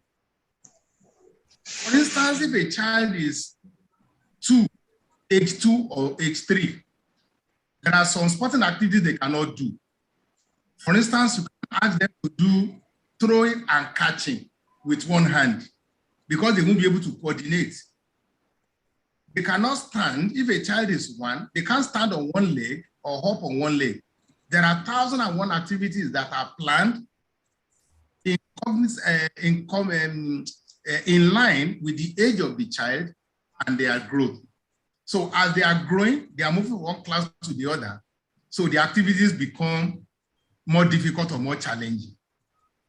And we should not forget, maybe questions that many people don't ask or they don't tend to understand is that why must children spend a particular number of hours in the school per day?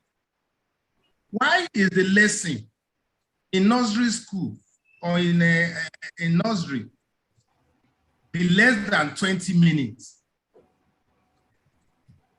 Why is the attention span of children in nursery, primary, different from somebody in secondary school? It has to do with age.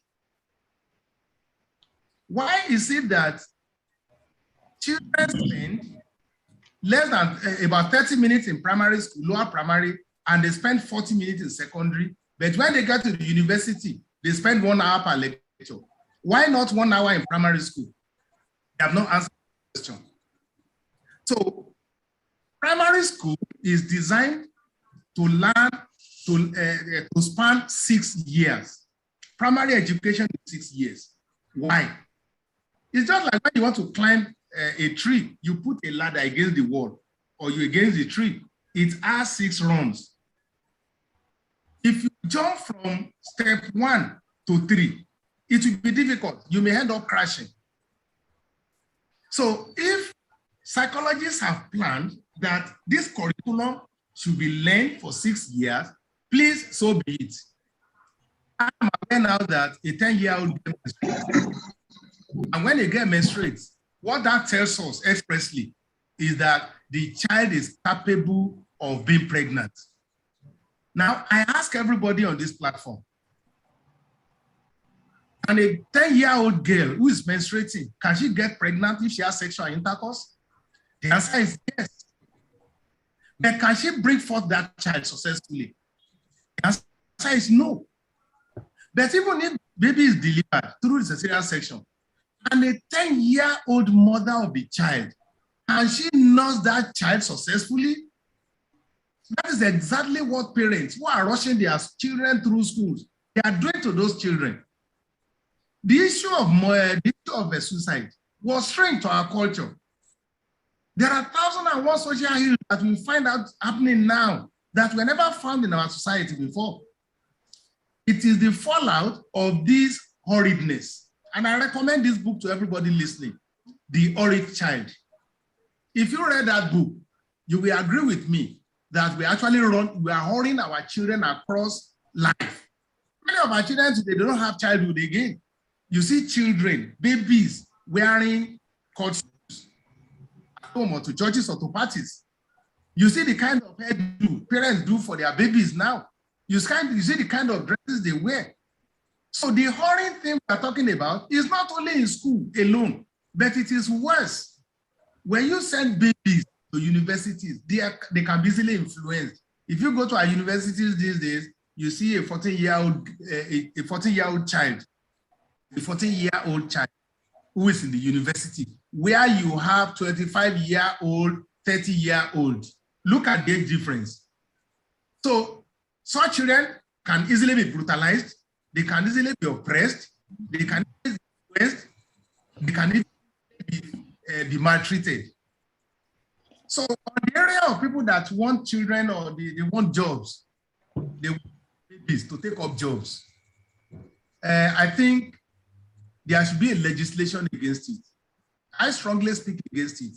There is a clear difference between growth and maturity. And I'm so happy that this is a technical organization, a technical group. We need to address this very squarely. Universities stand their ground and reject children who are underage. As I speak with you, if your child is not 16 or 17, you can never be admitted to any universities in the UK. You will not. You'll be sent back, even if you score A1 in 11 subjects. So the cognitive part is well developed, like I said, but the affective domain that makes students to take decisions, to make them rational, develops later until the child matures at 18. So if you now send a 14-year-old child to university, you can imagine the thoughts, you can imagine the behavior. We have seen around us adults behaving like children. That is the foundation of what is happening. So somebody is asking for the name of the book. The title of the book is The Horrid Child. Thank you, Eniola. The Horrid Child. Please, let's look for that book and read it. And very recently, to be precise, about 2 weeks ago, on 29th of November, Ministry of Education supported an organization, the Mother Love Initiative. They conducted a research because the Horrid Child I told you about is about European experience, about horrid children. There's another book that says, after the hurry, what next? We have hurried them through school, we've hurried them into marriage, we've hurried them into everything. After that, what next? So the ministry supported that organization to conduct a research in Lagos, Nigeria, to find out, is there any consequence or are there consequences of hurrying our children? At what age can a child really enter primary school? You can never, I am bold to say with all sense of responsibilities, you can never find an underage child in any of Lagos State government public schools. When they are enrolling into primary 1, they must be 6 years, or they are about to be 6 in September. That is the rule. And the unfortunate thing is that you know that some parents, they are falsifying records. They are falsifying birth certificates to hoodwink the government to admit those children. But this madness is very prevalent in the private schools because the private school owners don't have control. They want to run their school as business, they want to make profit. So even if they bring a 2-year-old child to their school and they say it's 4, they will take the child. So by the time the child gets to primary 1 and is doing well, they give them double promotion. I don't know where that comes from. They give them double promotion. And by the time they are 4, they're already in secondary school. They're already in primary school.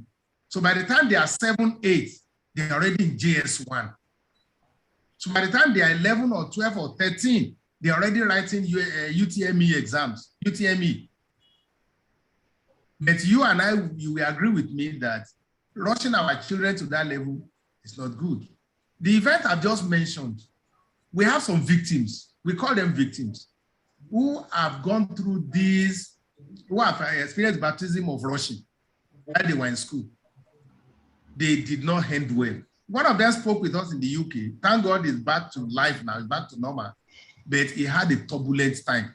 And many of us listening to us, to this conversation, will agree to that we have such children in our homes. Some of us are very guilty, except people like us that are conscious and deliberate about it. Many schools have advised us, this child is too brilliant. Why are you delaying him? Who told you the child is brilliant?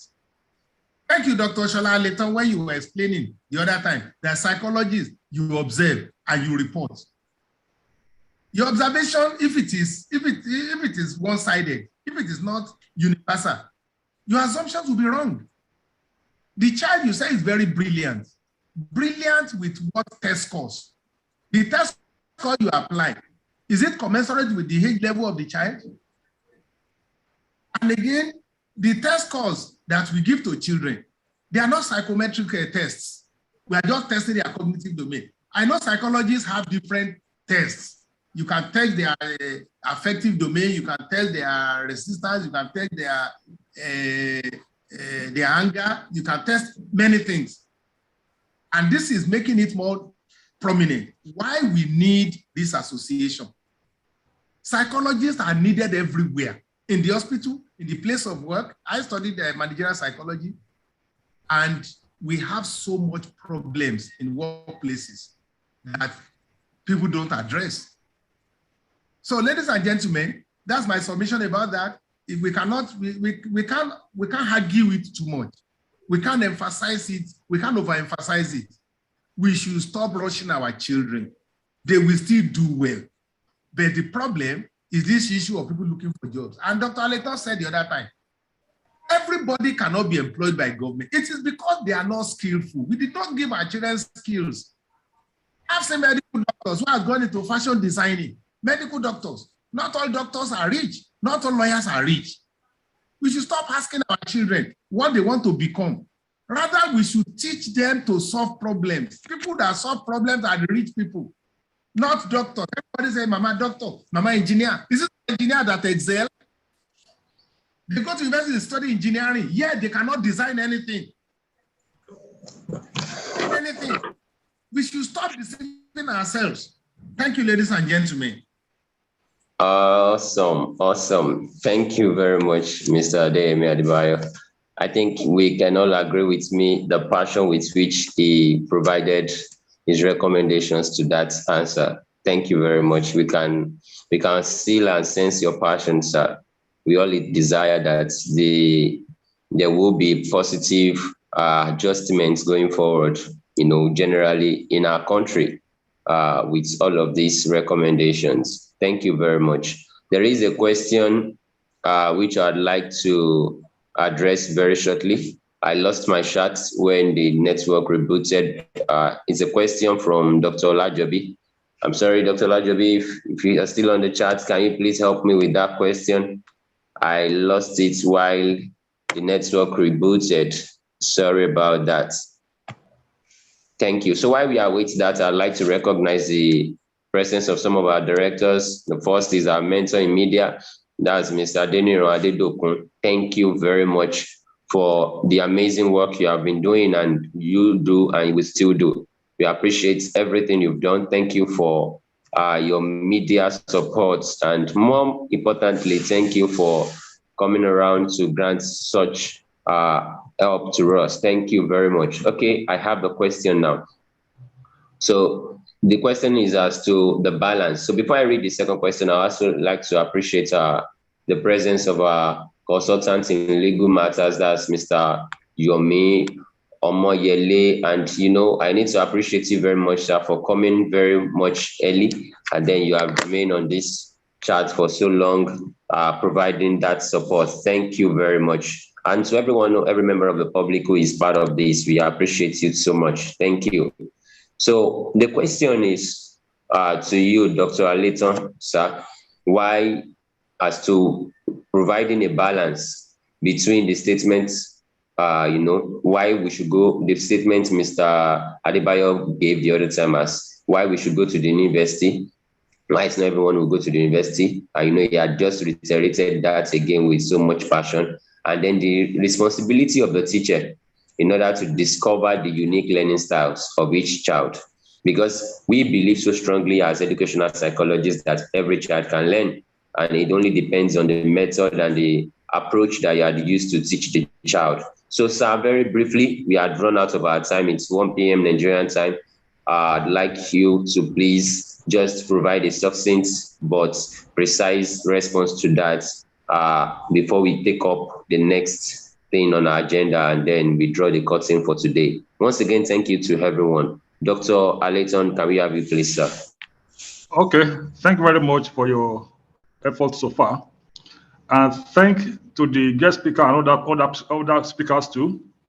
He addressed so much in answering that other question.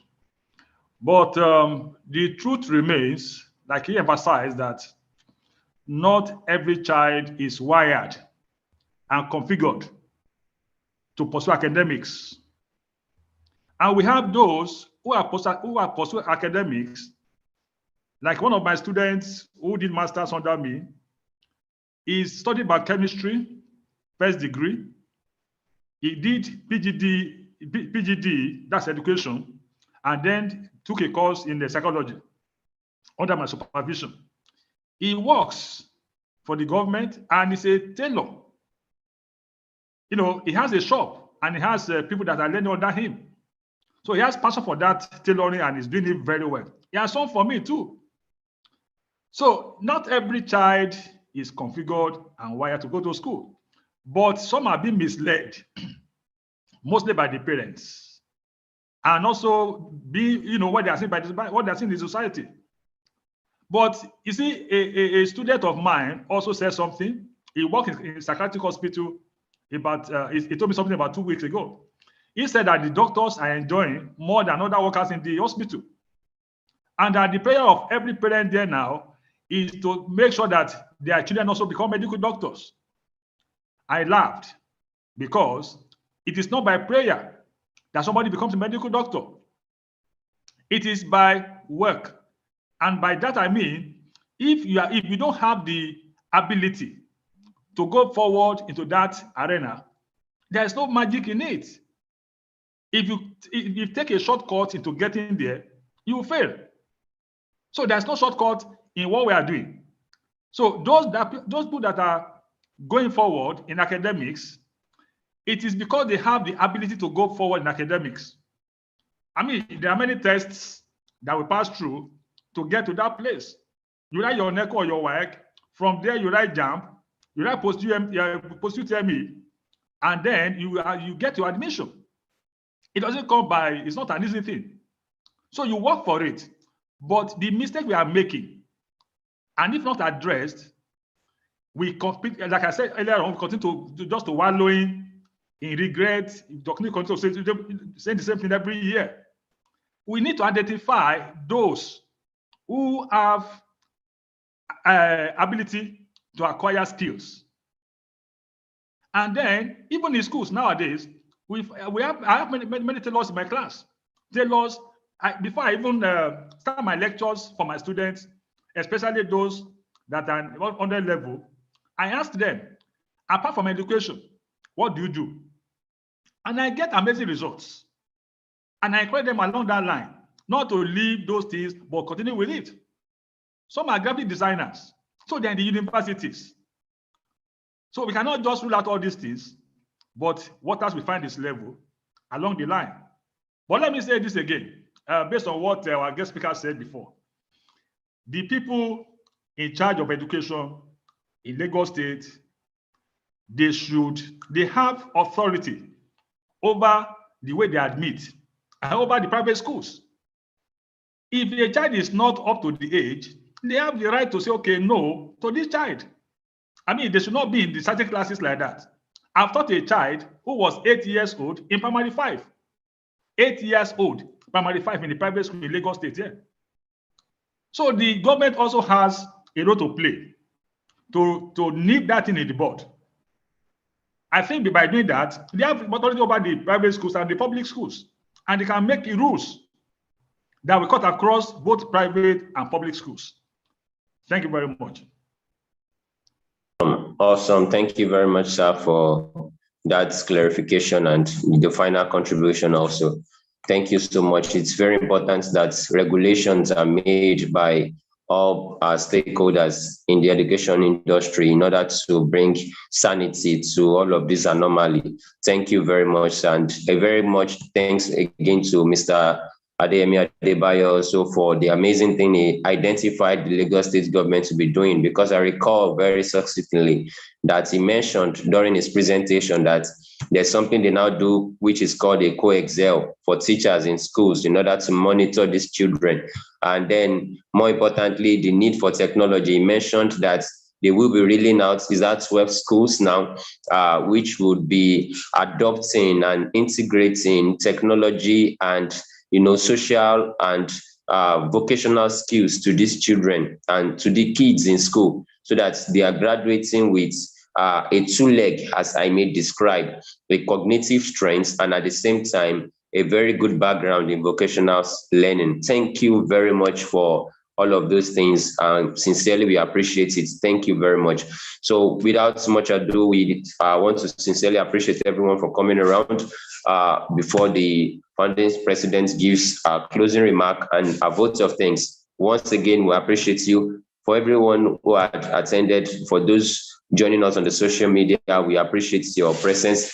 Please, if you had missed any parts, do reach out in order to get the details about some of the things that may be beneficial to you. And to our amazing speakers, where do I start? Is it from the amazing presentation from Mr. Adeyemi? Thank you for that insightful presentation, sir. We appreciate it. And taking out time out of your busy schedule in order to attend this, we sincerely appreciate it. Dr. Aleiton, our patron, we appreciate you for sacrificing this time and also coming out this long in order to make yourself available. Same goes for Mrs. Rama. Thank you for providing that global presentation on the need for us to have this. So I welcome the founding president. Can we please, with so much joy in our hearts and with a digital clap, welcome the founding president of the Association of Nigerian Educational Psychologists, which is Mrs. Eniola Shakira Olajobi. Thank you very much, ma. She gives the vote of thanks and the closing remark.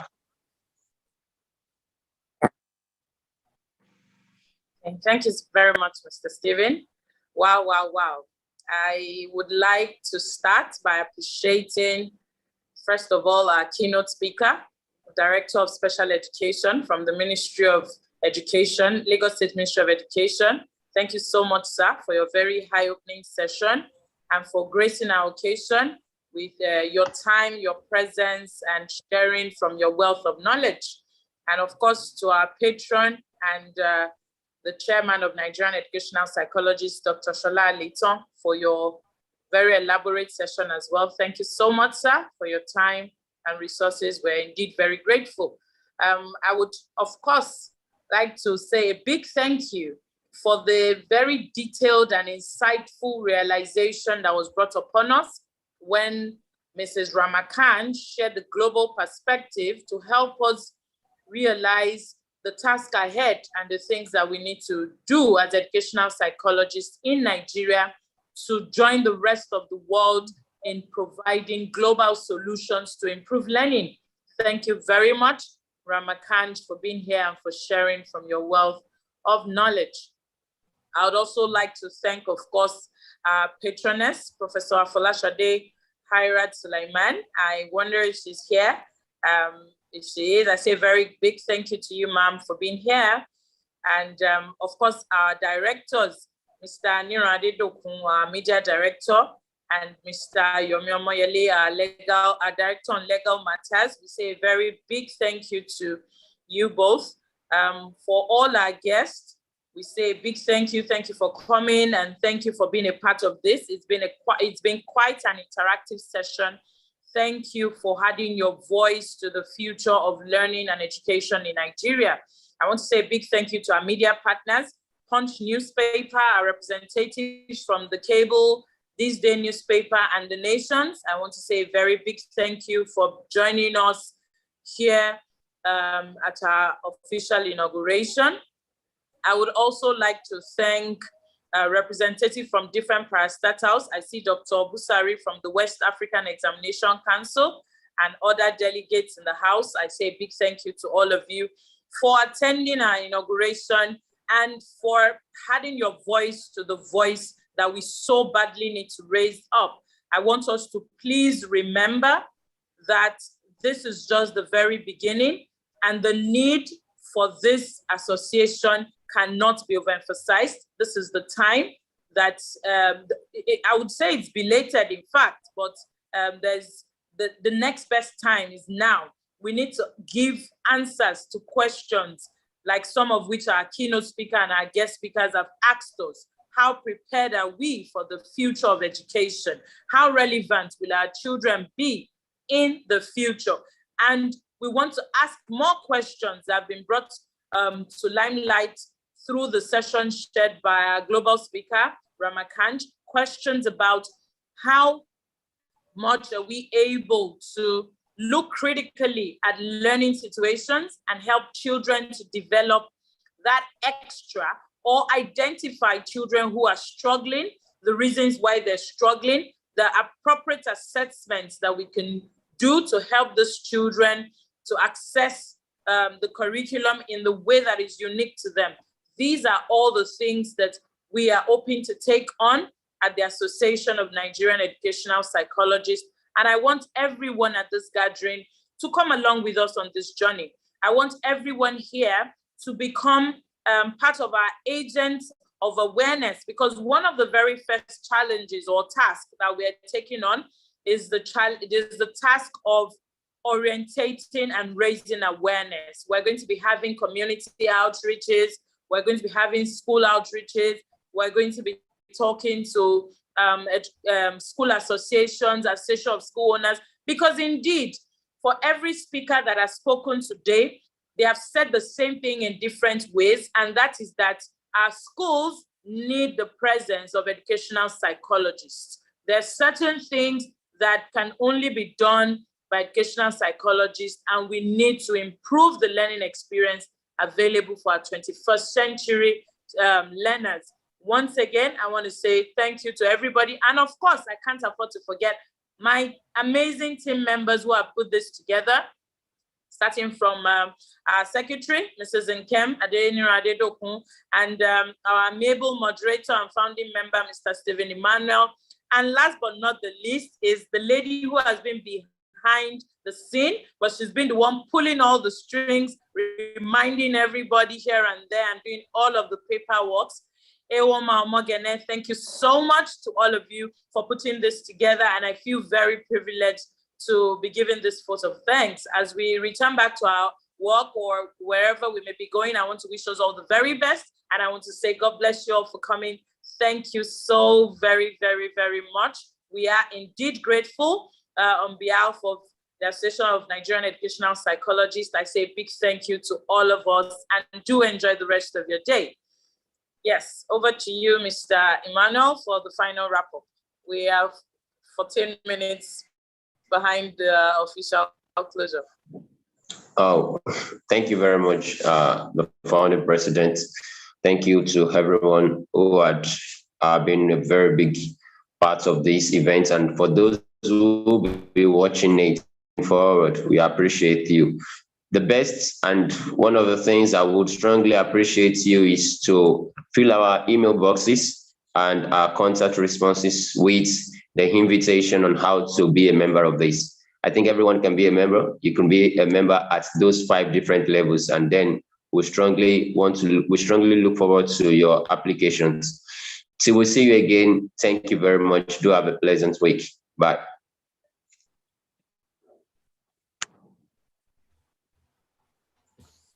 Yeah, bye-bye. Thank you so much. Thank you, everyone. Thank you so much, sir. God be praised. You're welcome, man. It's a great one. Thanks so much, sir. I really appreciate you, sir.